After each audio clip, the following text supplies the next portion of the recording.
I wanted to share somewhat of a live Taranis how-to. Now, I've actually never done this before, but previously I had posted a video that showed what you need to do if your throttle gets stuck up a little bit and you can't get it all the way down to zero. In that video I showed how to adjust your springs and tension to get that all the way down. And earlier today I turned on my Taranis and was going to change the model to my hexacopter to do some testing, and you'll notice that my 3 buttons here are missing. And if I look in there I can actually see those buttons, and if I shake it you can hear them rattling around. And let me just mention that I didn't drop this or put any force on it that I know of. I actually opened it up in my Taranis case and that was the state it was in. So please post a comment below if you've had this happen before, because I'd be interested in knowing. So I've taken the battery cover off. I'm going to go ahead and disconnect the battery. And keep in mind you'll see all these hex bolts on the front. Those actually aren't the ones that you need to unscrew. Learned that a long time ago, spent a lot of time removing those, and realized that what you want to do is actually remove these screws on the back of your Taranis. Those are what hold the 2 pieces of the Taranis case together. And the other thing you'll need to keep in mind is the SE switch as well as this SG switch. You'll need to loosen this little nut that holds the cases together, and when you do you should be able to pry these 2 apart. So now I'll go ahead and lift off the back case.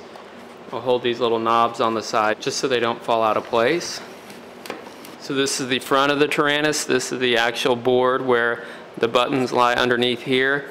I'm going to try to do this without having to unplug these connectors, so I'll remove these 4 screws and we'll see if we can get access to those buttons. Okay, so I said 4 screws. There's actually a 5th right here in the middle, hiding underneath that cable. Okay, so we're looking underneath this board. You'll notice that these 3 buttons have kind of slid out of place, so hopefully I can just slide them back in. Slid them back into place. Hopefully we can put this board back in, mount it, put our Taranis back together. Before I mount everything back, I'm just going to reach under here and make sure I can feel the buttons. Click them. It sounds like they're functioning properly.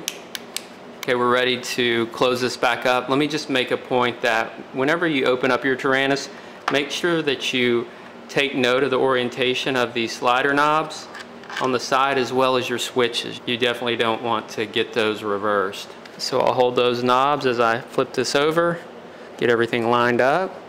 Then I'll just push these cases together and just put a little bit of tension on this screw. I have these needle nose pliers. I'll do it on the other side, the SG switch. Everything's cased back up, battery's in, buttons appear to be working well. Turn it on. Now let's see if I can change the model. Looks like that's working well. And I can page through. So our buttons appear to be working nicely now.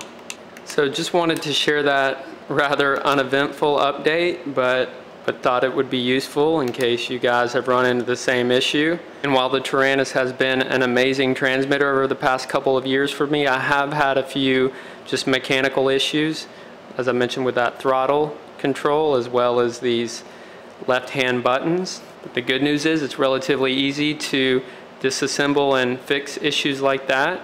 And now we get to move on to more exciting content. So just wanted to share that. If you guys have run into any issues like that, I'd love to hear about it. Please share that information with the rest of us.